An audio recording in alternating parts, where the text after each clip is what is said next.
Bien, hermanos, vamos a ir a la primera carta del apóstol Pablo a los Corintios, 1 Corintios, capítulo 4.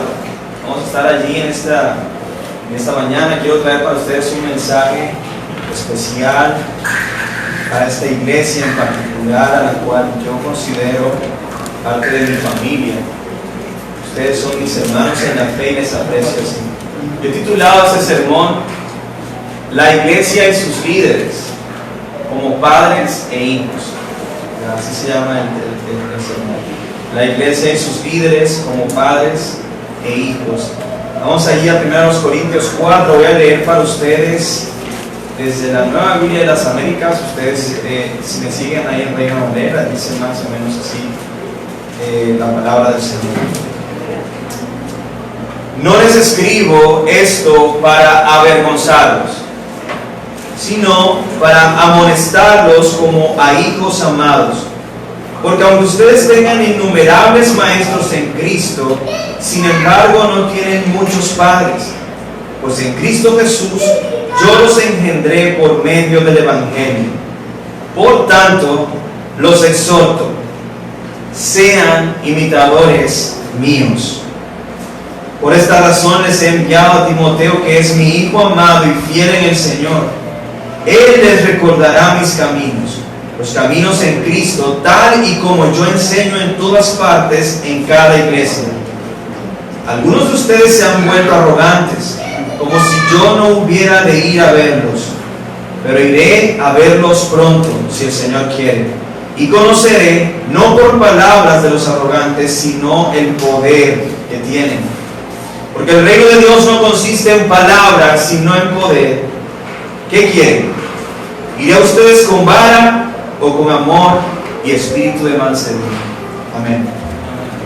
Oh Señor, que estas palabras sean aplicadas en nuestro corazón de una forma especial, que tu Espíritu, Señor, hable a nuestras mentes, hable a nuestros corazones, nos despierte el alma, Señor, a amarte, a amar a tu iglesia, a amar lo que tú amas, Señor, y a caminar conforme a tu voluntad. Te pido, Señor, que nos concedas sabiduría en esta mañana y que la gloria de Cristo manifestada en estas palabras que hemos escuchado nos transformen para siempre en Cristo Jesús.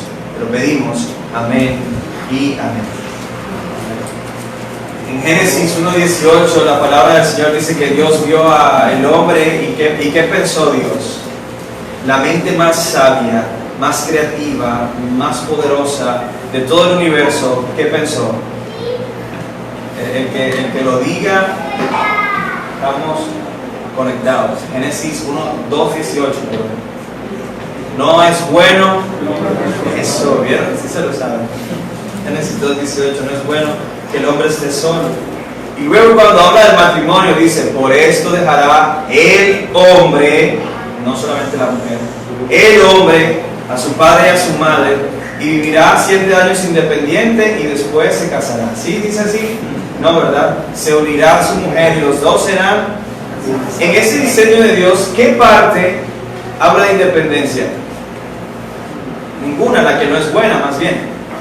El hombre fue creado para vivir en un núcleo familiar. Él nace en un núcleo familiar, se desarrolla como ser humano en la convivencia de comunión con personas comunes y corrientes, con defectos, con virtudes, con dificultades. Fuimos creados para vivir en comunidad, y eso no debe olvidarse a los cristianos. Pero no solo eso, sino que una vez que el hombre ha alcanzado cierta madurez, entonces él tiene un llamado de Dios de formar otro hogar, no a vivir independiente. Amados, si usted alguna vez ha pensado, y sobre todo los chicos que están con sus padres que me escuchan, ustedes están pensando, quiero tener 17, quiero tener 18, para irme a la universidad y ser independiente y no vivir más bajo el yugo de este hombre opresor que es mi padre. No, estás mal, arrepiéntete. Y si algún otro de mi edad o mayor que yo pensó eso, pues hoy tiene un motivo más para pedirle perdón al Señor por haber pensado de esa forma. Ese no es tu diseño. Nosotros no fuimos creados para ser independientes. Esa es una mentira del diablo. Fuimos creados por Dios para vivir en comunidad. Y por eso cuando la salvación se aplica a nuestras vidas, cuando nosotros nacemos de nuevo, no fuimos salvados y rescatados para vivir como nosotros quisiéramos de manera individual y que la gente haga con su fe, haga con su vida, haga con sus cosas lo que quiera. Yo fui salvado por el Señor y yo soy independiente. Yo puedo creer en Jesús sin necesidad de tener ningún vínculo con la iglesia. Pero la enseñanza de la Escritura no es así. Tú y yo fuimos salvados para vivir en la casa del Padre. ¿Pueden decir amén a eso? Amén. Eso. Tú y yo fuimos salvados para vivir en la casa del Padre. Fuimos adoptados hijos suyos. Él es tu Padre. Y las personas que están a tu lado, en este camino de la fe, son tus hermanos. Son tus hermanos. Y eso no debe olvidarse. El cristianismo poco fue diseñado para vivirse solo, sino en la comunión entre los hermanos en la iglesia. Sin embargo, Pablo aquí utiliza una relación especial de la familia para hablar de cómo él ve las dificultades que atraviesan la iglesia de los Corintios en ese momento. Él dice: yo para ustedes soy como un padre espiritual y ustedes son como mis hijos. Y yo no sé si usted le supo a infancia, pero esa última frase del texto que leímos hoy a mí sí me recordó cuando mi papá me decía: ¿qué quieres? ¿Que vaya con vara o con amor y espíritu de mansedumbre? Obviamente todos nosotros al escuchar la Biblia de la Correa decíamos: amor, amor y espíritu de mansedumbre.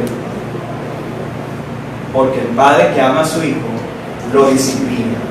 Y esa es la relación que Pablo está diciendo que él tiene con la iglesia en Corinto. ¿Qué pasaba en Corinto? Que las relaciones estaban bien difíciles. En esta sección de la carta, Pablo explica cómo es la dinámica de esta carta que él escribe para la iglesia.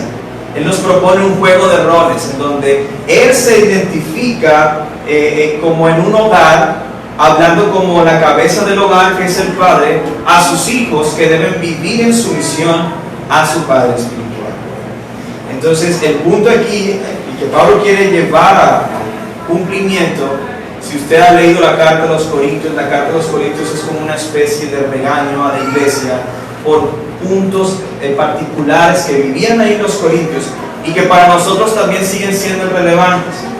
Pablo, al iniciar esta carta, pone sobre la mesa cuál es el problema fundamental de los Corintios. Había algunos que decían: ser soltero es lo más espiritual y santo del mundo. Otro grupo de la iglesia decía: no, el matrimonio es lo mejor del mundo. Y había debate entre eso, pero no es como que podemos convivir con eso, no, es que se menospreciaban unos a otros. Y quizás eso pasa hoy, y usted cree que no, pero cuando usted a un soltero le dice: ay, niño, ¿cuántos años tienes? No, 30. ¿Y cuándo te vas a casar? ¿Qué le estás diciendo ahí? Ser soltero no es bueno. Mientras que Pablo aquí en la carta dice: claro que sí, lo es. Mientras estén en el vínculo de la familia, lo es. Lo es. El matrimonio también lo es. Y si como esto, también. Y si no, también. Y si está pasando, y si a mí me gusta más cómo predica Pedro que cómo predica Pablo, está bien. No deberían haber divisiones. Pero ¿cuál era el problema con las divisiones dentro de la iglesia en Corinto? El orgullo. Porque es que cuando usted sabe algo, por ejemplo, usted ha adquirido un conocimiento, no, yo sé que es amilenialismo, y todo el que no sabe no importa, es un ejemplo. Y todo el que no piense como yo y no sea amilenialista, entonces lo voy a despreciar y voy a decir: hermano, lee la Biblia. Eso es lo que estaba pasando ahí en la iglesia. Se estaban menospreciando unos a otros por conceptos, por opiniones, por cuestiones que no son relevantes dentro de la iglesia. Sin embargo, Pablo identificó ya antes de este capítulo 4 cuál es el problema: la arrogancia. Y los está exhortando, los está llamando a la unidad en humildad, a amarse los unos a los otros. Pero Pablo sabe que la relación familiar no es tan fácil, sobre todo padres e hijos A veces uno como padre quisiera que su hijo se comportara de una forma y con un solo regaño tu hijo ya no se vuelva nunca más a portar mal. Pero eso no es así. Los que son padres saben que no es así. La relación padres e hijos es difícil precisamente porque del hijo hay un impulso pecaminoso a querer rebelarse a la autoridad de su padre. Y en el padre hay un impulso pecaminoso de querer imponer su autoridad sobre su hijo a la fuerza. Ambas cosas son pecado y eso hace que la relación padres e hijos sea difícil. Sin embargo, Pablo utiliza esta analogía para enseñarnos cómo es la dinámica entre los líderes de la iglesia y los hermanos miembros de la iglesia. Y Pablo en esta carta lo primero que nos dice es que normalmente un líder va a usar un proceso para pastorear a las ovejas de Cristo. Un padre espiritual va a usar un proceso para, como el padre físico, disciplina e instruye en el conocimiento del Señor a sus hijos. Pablo comienza esta carta, esta parte, versículo 14, dice: no les escribo para avergonzarlos, sino para amonestarlos. Usted va a subrayar esa palabra, amonestarlos, como a hijos míos amados. Pablo comienza con una amonestación. Pero fíjate, es importante que no nos volvemos nada. Él dice: mi intención no es avergonzarlos, sino amonestarlos. En la iglesia va a suceder vez tras vez que los líderes de la iglesia se van a acercar a los hermanos miembros de la iglesia a amonestarlos vez tras vez. A mí me ha pasado que las personas, cuando uno les llama la atención con respecto a su vida, su comportamiento, y no están muy de acuerdo, eso es normal, hermano. A nadie, a mí tampoco, a nadie nos gusta que nos digan en qué estamos mal. Es que lo que dijiste hoy estuvo mal. Entonces lo primero que vas a sentir tú en tu corazón es un impulso a justificarte, pero es que, y pon tú cualquier cosa que se te ocurra en ese momento. Eso es normal.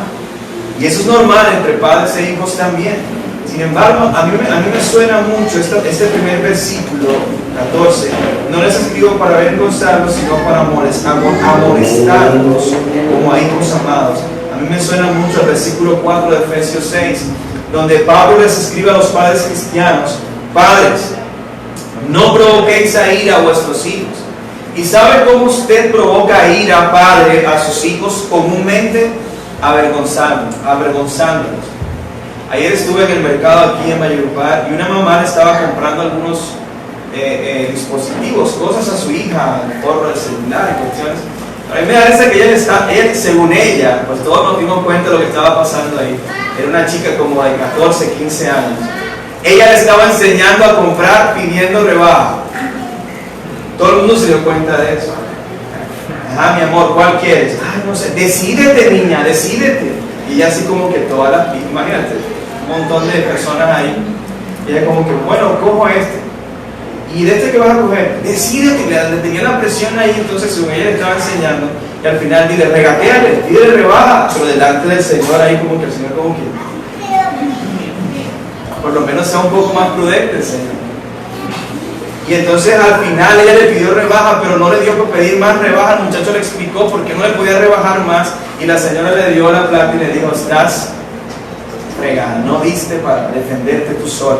Tienes que aprender, mija, en la vida uno tiene que aprender. ¿Usted cree que esa niña se sintió animada, estimulada y diciendo: oh, cuánto me ama mi mamá, que me expone y me avergüenza delante de todas estas personas porque me ama y quiere que yo me desenvuelva en la vida? Oh, cuánto amo yo a mi mamá. Nadie piensa así. Y en los papás hay una tendencia a eso. Tenemos una tendencia a avergonzar a nuestros hijos en la forma en cómo les decimos las cosas, siempre. Los comparamos y decimos: mira el hijo de fulanita, mira tu amigo en el colegio, si tú fueras como tu primito. Y eso es avergonzarlos y provocarlos a ira. Y eso es lo que un papá no debe hacer. Fíjate que incluso ahí pone Pablo en negativo positivo: no los provoques a ira, sino críalos con la disciplina y amonestación del Señor. Y ahí aparece otra vez esa palabra, amonestación del Señor. Ese es el mismo negativo positivo del versículo 14. Yo no les escribo para avergonzarlos, les escribo para amonestarlos. Yo no les escribo para ponerles carga, les escribo para que ustedes sean santos. Yo no les escribo para que ustedes se sientan señalados o juzgados, sino para que ustedes crezcan en el conocimiento, en la disciplina del Señor. La palabra amonestar, que si usted es obediente y una ovejita del Señor, subrayó como yo le dije que lo hiciera. Si no trajo lapicero, pues ya tiene su justificación, pero le dije que subrayara esa palabra. Porque amonestar significa hacer ver a alguien su error para que evite cometerlo de nuevo. Eso es amonestar. Cuando un hijo se equivoca, yo tengo que decirle: mi amor, tú esto que hiciste estuvo mal. No puedes volverlo a hacer. ¿Usted cree que mi hijo lo va a volver a hacer? Diga sí o no, hermano. Diga sí, siento, no hay feeling, no hay. Claro que sí. Él lo va a volver a hacer. Pero porque lo va a volver a hacer, ¿no se lo voy a decir? No. Sí se lo tengo que decir. ¿Cuántas veces, pastor? Las veces que sean necesarias, como una plana de cuaderno de 50 hojas, hasta que aprenda que eso está mal. Y lo mejor es que él sabe que él está mal. Pero el problema al practicarlo es que él no va a recordar, pero va a decidir hacerlo malo, hermano. Tú y yo también hicimos eso. Incluso a veces hacemos eso. Sabemos que decir mentiras, así sean pequeñitas, es pecado, pero aún así las medio decimos. Es lo mismo. Es lo mismo. Sí se van a equivocar, pero nosotros tenemos que trabajar y ser diligentes constantemente como papás en decirles una y otra y otra y otra vez qué es lo que está mal para que no lo vuelvan a hacer y advertirles de todas las maneras posibles. Te va a ir mal si lo haces por esto, por esto, por esto. En la medida en que el niño va creciendo, se le puede explicar mejor por qué es malo algunas cosas. Lo mismo sucede en la iglesia. Aquí en la predicación ustedes van a estar escuchando domingo a domingo al pastor Pedro decirles: hermano, no sea chismoso, hermano, sea honesto. Hermano, si usted tiene algo contra algún otro hermano, vaya y dígalo al hermano, no a la hermanita con la que andas por ahí hablando de todo el mundo. No, eso es amonestar una y otra vez, como el padre cristiano lo hacía, para ver no solo que tu hijo haga lo bueno, sino que veas en él el fruto de la sabiduría de Dios. Porque cuando una persona, sabiendo hacer lo bueno, con fe en Jesucristo, busca hacerlo, eso se llama sabiduría de Dios. Ahora, la amonestación no siempre es tan elegante. Yo le puse el ejemplo de la señora que avergonzó a su hija en el mercado. Pero a veces es necesario, y a veces la amonestación da vergüenza. Si un hermano, por ejemplo, es sorprendido en adulterio, ¿usted cree que si ese hermano es sorprendido se va a sentir como que, ay no, pero no me juzgues? No, uno se siente avergonzado.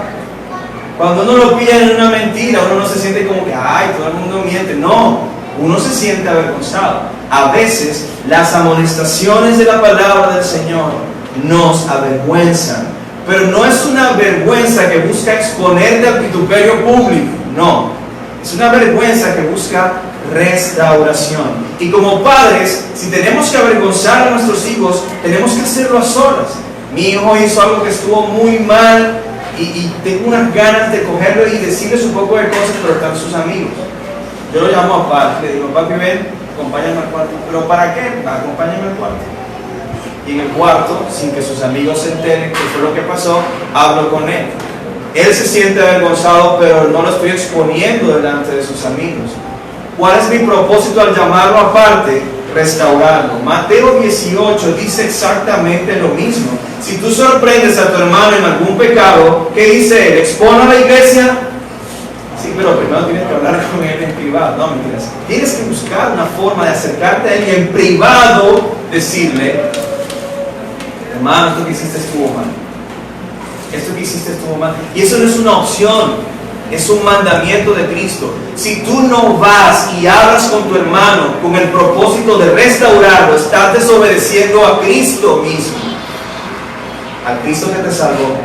La idea es lograr, al momento de amonestar a alguien, que esa persona sea restaurada. Por eso Pablo en Gálatas dice, mira, ustedes que son espirituales, amonéstenlos, exhórtenlos, háganles ver su pecado, pero con mansedumbre y amor, buscando ser amorosos aún en lo que dicen, pensando incluso que la diferencia entre él y tú es la posición en realidad, porque ustedes son tan débiles de hacer y pueden hacer eso mismo que el hermano está haciendo. Nosotros no somos mejores. Lo que debemos buscar es restaurar. Pero hasta este momento, Pablo lo que ha querido mostrarle a la iglesia es que todo el regaño que ya se han llevado y el regaño que viene en los siguientes capítulos, del 5 en adelante hasta el 14 más o menos, ese regaño es fuerte, hermanos. Porque incluso, fíjate, Pablo en capítulo 6, versículo 5, hablando de un asunto que pasaba dentro de la iglesia en Corinto, que había hermanos que no buscaban solucionar sus problemas según Mateo 18, sino que llevaban a los hermanos a los tribunales y los demandaban delante de personas que ni siquiera son cristianas. ¿Sabes cómo los regaña Pablo? Él les dice, les digo esto para que sientan vergüenza a ustedes, porque eso no se hace. Inclusive en el capítulo 15, versículo 34, cuando toca el tema de la resurrección de Cristo y le llama la atención a aquellos que se han dejado llevar por algunos falsos maestros acerca de la enseñanza de la resurrección de Cristo, Él les dice, para vergüenza suya les hago este llamado de atención. Entonces, amonestar ciertamente no tiene el propósito de avergonzar para que tú seas juzgado y condenado, no. Tiene el propósito de hacerte ver lo que está mal para que seas restaurado. Luego, Pablo pasa entonces a la exhortación, porque fíjate, luego de la amonestación, la Biblia nos enseña a nosotros a exhortar. Ahí aquí dice, bueno, por tanto, los exhorto, sean imitadores míos, ¿verdad? Exhortar es otra palabra que usted tiene que subrayar. Búsquenla. Exhortar, subrayala. Cuando él le dice, los exhorto, sean imitadores míos. ¿Okay? ¿Encontraron? Exhortar significa persuadir a alguien con argumentos razonables para animarlo a actuar de cierta manera conveniente al deseo y los propósitos de Dios. Eso es exhortar. Yo sé que nosotros normalmente cuando usamos la palabra exhortar, le llamamos exhortación a toda clase de regaños, pero la Biblia no nos enseña que la exhortación es un regaño. La amonestación es un regaño, es hacerte ver lo que está mal en ti. Pero la exhortación es hacerte ver lo bueno que debes hacer, no necesariamente porque hayas hecho algo malo. Por ejemplo, los padres que están aquí, no necesariamente quiere decir que ustedes se hayan equivocado en algo, pero yo les estoy exhortando, es decir, les estoy mostrando qué es lo que deben hacer cuando tengan que disciplinar a sus hijos. Eso es exhortar, es mostrar argumentos razonables, es razonar con la otra persona, llevarlo a considerar, a meditar y a obedecer la palabra de Dios en aquellas cosas que tienen que ver con la voluntad del Señor. Es como cuando un papá sabe que el hijo tiene que comer verduras y al niño no le gustan las verduras. Sabe que él tiene que comer verduras para que su cuerpo se desarrolle saludablemente. Probablemente el hijo va a necesitar más que el papi, es que te van a salir músculos como Popeye. Muchos aquí no saben quién es Popeye, pero no importa. El punto es que estamos buscando formas de estimular a nuestros hijos de que se coman las verduras. Y nos inventamos cosas, no sé. El padre quiere que el niño coma porque no ama. No porque quiere. Y niños que están aquí, sus padres no los obligan a comer verduras porque los odian. Porque ellos lloran como si uno les estuviera haciendo algo malo. Cómete la zanahoria, pero es que yo no quiero zanahoria. Cómete la zanahoria. Lo que como padres espirituales, los pastores de las iglesias hacemos es eso. Sabemos que lo que te estamos diciendo es bueno. Y aunque tú no lo quieras hacer, la idea es poder persuadirte con razones, con argumentos lógicos, para que tú lo hagas. ¿Y cuál es la exhortación que Pablo hace aquí en este texto? Como hijos amados, imítenme. Como un hijo imita a su papá, imítenme ustedes a mí. Para los que somos padres, este pensamiento no es tan extraño. ¿Cuántas veces no le hemos dicho a nuestros hijos con autoridad: ven acá, jovencito, ¿usted a quién ha visto aquí en esta casa hacer eso? Se lo hemos dicho. Aquí en esta casa, ¿usted a quién le ha escuchado ese lenguaje? En esta casa nosotros no le hemos dado ese ejemplo a usted. Yo no sé por qué uno cuando regaña al hijo lo llama de usted. No sé, es un asunto raro, ¿verdad? Como, no sé, se siente como más fuerte el regaño quizás. ¿Por qué no sigues nuestro ejemplo? Y eso es lo que Pablo le está diciendo aquí a los hermanos, y usa esta analogía hermosa de padres e hijos. Él dice, porque aunque ustedes tienen innumerables maestros en Cristo, y como para que tú entiendas qué está diciendo Pablo aquí, ¿cuántos aquí se han visto una prédica de Paul Washer? Levanten la mano. Muy bien, ustedes son muy santos, hermanos. ¿Cuántos de ustedes han visto una prédica de Miguel Núñez? Levanten la mano. No son tan nuñistas en esta iglesia. De su Sujel Michelin. Ellos son maestros, son cristianos, son buenos maestros, y harías muy bien en escucharlos. Te van a dar muy buenos consejos, pero no son tus pastores. Y a eso es a lo que se refiere Pablo. Tú puedes escuchar a los maestros cristianos que están de moda. Por la iglesia, incluso por esta iglesia, ha pasado todo un ramillete de maestros increíble. Que Timoteo, que si Pedro, que si Lucas, que si Apolos, que Pablo, o sea, ¿qué más tienes? Que han pasado, la élite de este tiempo pasó por el púlpito de los Corintios. Tienes muchos maestros, eso es bueno. Pero ustedes tienen, sin embargo, un padre que plantó esa iglesia, que les predicó el evangelio, que los cuidó durante 3 años mientras estuvo ahí con ellos. Pues en Cristo, dice Pablo, yo los engendré por medio del evangelio. Por tanto, como a hijos, imítenme, sean imitadores míos. Es como si Pablo estuviera diciendo: ustedes me han visto a mí jactarme de algo que yo tengo, y si alguien tiene de quien jactarse, es ese Señor. Ustedes han visto que yo me jacto delante de ustedes por lo que yo sé. Ustedes han visto que yo menosprecio a otro hermano por lo que sé. Ustedes han visto que yo no le hablo a X hermano por lo que sé y por lo que él no sabe. Pablo les está diciendo a ellos: miren, ese comportamiento que ustedes tienen, no sé de dónde lo sacaron, pero yo no se los enseñé.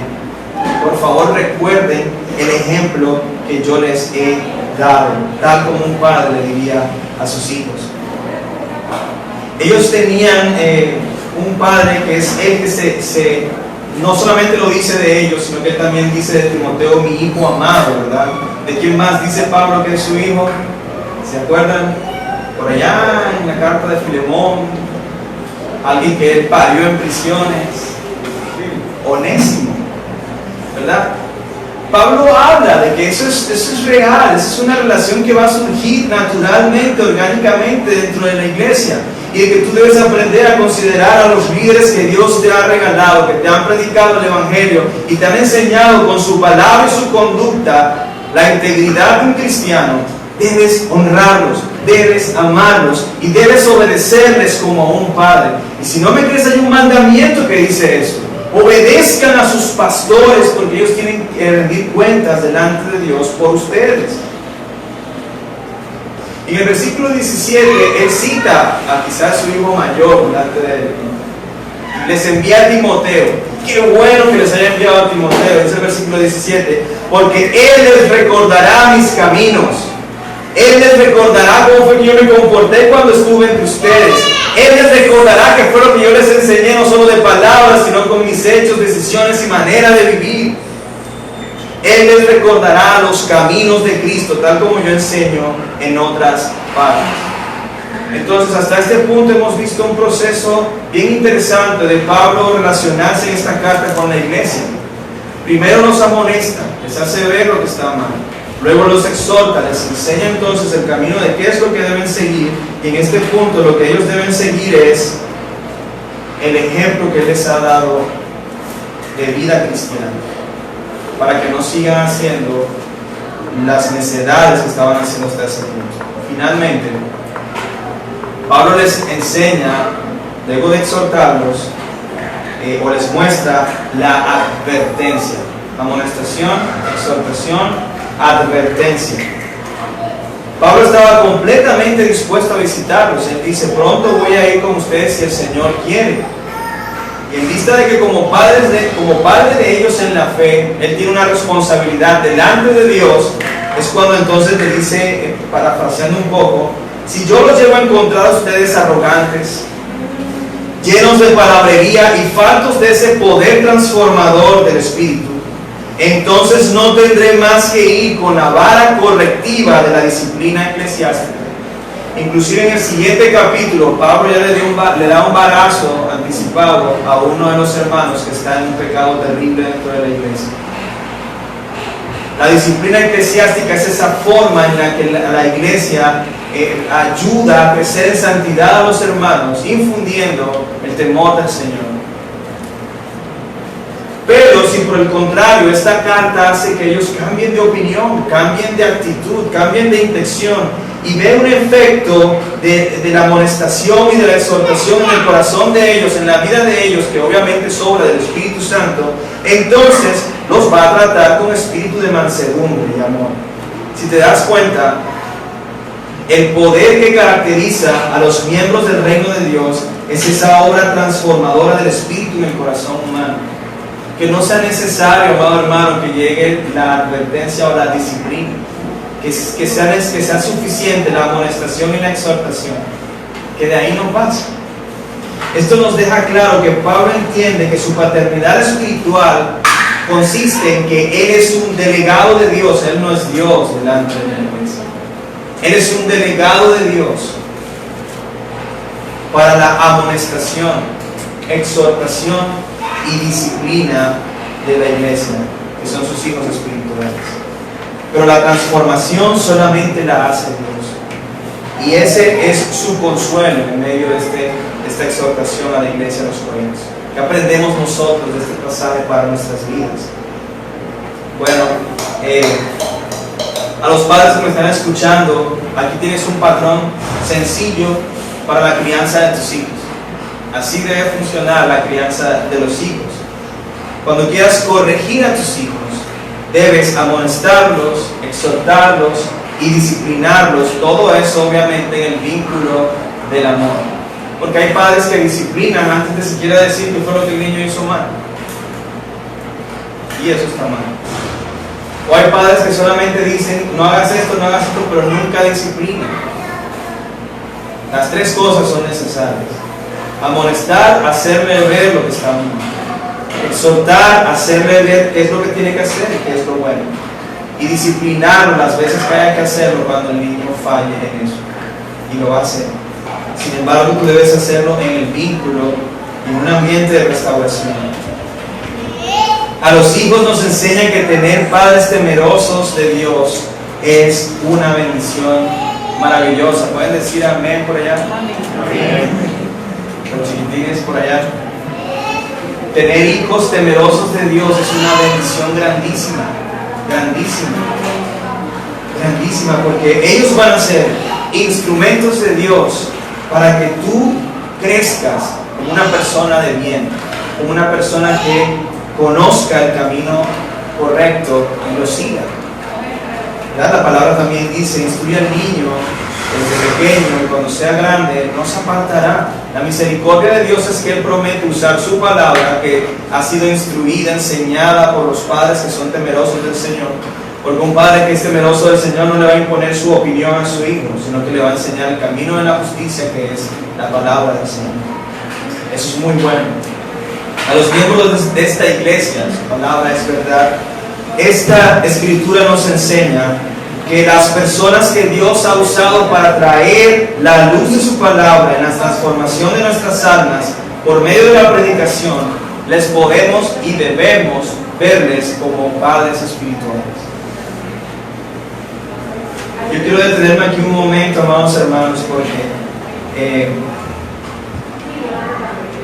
una de las cosas que constantemente toca mi corazón es hablar con el pastor. Me toca mucho. Porque yo lo veo como ese papá que está detrás de sus hijos. Ven, familia, ven, móntate, hazte, bájate. Y sé que uno como padre a veces se frustra porque no quiere ver el fruto. No quiere ver, el fruto de la necedad de los hijos cuando están haciendo lo que es incorrecto. Puedo ver en él un corazón de un padre que no desea que sucedan cosas malas a sus hijos. Pero, amados, como ustedes, algunos de ustedes ya son mayores, incluso son mayores que qué difícil es tener hijos mayores. Qué difícil es tener hijos mayores. Porque la autoridad que Dios le ha dado a él, espiritual, aunque tú no la veas en su edad, ahí está. Porque no se la dio ningún hombre, se la dio el Señor. Y tu deber es honrarle a Él, amarle a Él como un padre. Eso es lo que Él ha estado haciendo con ustedes, domingo a domingo, reunión tras reunión. Desde que yo conozco a Pedro, incluso antes de ser pastor, Él es de los ama, yo no sé, tiene una pasión súper rara en su corazón de enseñar la palabra de Dios. Llueva, truene, relampaguee, haya tsunami, lo que sea. Se fue la luz, no importa, ponemos unas velas. Vivo muy lejos, yo llego allá. No tengo para ir a la iglesia, yo voy y te busco y te traigo. Eso hace un papá. Ustedes tienen un hombre de Dios en esta iglesia dirigiéndolos y hacen muy bien en obedecer lo que Él les enseña. Porque al final, Él dará cuentas de ustedes. Pero es como cuando mamá le dice al niño, ¿no? Cuando venga tu papá, ¿verdad? Va a venir un día el príncipe de los pastores, ¿sabes? ¿Sabes qué va a decir Pedro? Bueno, no te voy a decir, ya tú sabes. A los líderes de esta iglesia, no solo Pedro, sino los hermanos que enseñan la palabra de Dios también. Este pasaje nos deja ver la enorme responsabilidad que tenemos delante de la mirada de nuestros hermanos que nos acompañan aquí, caminando juntos hacia la eternidad. Es su responsabilidad. Si usted desea el ministerio de la enseñanza, el ministerio de la predicación de la palabra, sepa que esto no es una responsabilidad cualquiera. Usted se está poniendo en las manos del Señor para ser un ejemplo dentro de la comunidad, no solo en palabras, sino en una vida. Porque si lo que tú predicas aquí es muy elegante, muy lindo, muy bonito, muy ajustado, muy cristiano, pero eso no se ve en una vida transformada por el Evangelio, entonces ahí no hay coherencia. Ojo con eso, hermanos. Porque ustedes están llamados a ser esos hermanos mayores, esos papás que tienen que dar el ejemplo a sus hijos. A mí me llama la atención porque aquí Pablo dice: aunque ustedes tengan innumerables maestros, sin embargo no tienen muchos padres, pues en Cristo yo los he engendrado a través del Evangelio. Si hay alguien aquí que no es cristiano, si hay alguien que me está viendo por la transmisión y aún no has entregado tu vida al Señor, esta puede ser tu familia imperfecta. Sí, aquellos hermanos mayores que son difíciles, otros hermanos menores que son difíciles. La iglesia no es una comunidad de gente perfecta. Hay muchas personas que están buscando ser perfectos para entonces venir a la iglesia. Eso no va a suceder. Tú debes venir a ser parte de esta comunidad, porque el Dios de esta comunidad, el Padre de esta comunidad, el Redentor de esta comunidad es lo que es importante dentro de esta comunidad. Ninguno en esta comunidad es perfecto. Estamos más bien siendo transformados por la gracia de Dios que es en Cristo Jesús. Si tú has decidido poner tu esperanza en Jesús, yo quiero que tú sepas que tienes muchas razones para hacerlo. Porque has estado pecando contra Dios, te has estado rebelando contra el Señor, y hoy has escuchado una amonestación que te llama a abandonar a tu pecado, una exhortación que quiero que escuches, que es que vengas a Cristo, y una advertencia: si crees, serás salvo. pero si no crees, serás condenado. Cree en Jesús para que el perdón y la libertad del pecado se hagan manifiestos en tu vida. Y empieza hoy con una vida nueva y abre tus brazos a esta nueva familia para que juntos, en este peregrinaje, en este camino hacia el cielo, podamos disfrutar de la gracia de Dios en la comunión unos con otros. Vamos a orar. Padre, gracias por esta visión de la iglesia como una familia que tiene una misma fe, un mismo bautismo, un mismo Salvador que es Cristo nuestro Señor, y por esto seremos conocidos nosotros, Señor, no porque seamos buenos, sino porque tu amor, Dios, no se rinde con nosotros y nos transforma camino, paso a paso, vez a vez. Como un buen Padre, Señor, eres con nosotros, proveyéndonos todo lo que necesitamos en tu palabra, la amonestación, la exhortación, las advertencias, que tienen el poder para santificarnos por medio de la fe en Cristo Jesús. Quiero pedirte perdón, Señor, cuando no hemos honrado a nuestros pastores, cuando hemos desobedecido, Señor, lo que nos enseñan, aunque ellos no lo sepan, aunque ellos no lo vean. A veces ignoramos su consejo, ignoramos sus palabras. Pero, Señor, yo te pido por esta iglesia para que le des un corazón obediente, un corazón sumiso y humilde que reconoce tu autoridad detrás de la autoridad de los líderes de esta iglesia. Sigue amonestando, exhortando y disciplinando a esta iglesia, porque el Padre amoroso que ama a sus hijos, lo disciplina con ese mismo amor restaurador. Ayúdanos, oh Señor, a ser esa iglesia que tú deseas que seamos, Dios. Te pido por aquellas personas que hayan escuchado acerca de la familia de la fe y aún no hacen parte de ella. Atráelos, oh Espíritu de Dios, para que ellos puedan conocer la gracia, las riquezas de la gracia que hay en Cristo Jesús desde ahora, siendo parte de esta familia en la que estamos siendo instruidos unos a otros, orando unos por otros, sirviéndonos unos a otros en Cristo Jesús. Amén. Amén.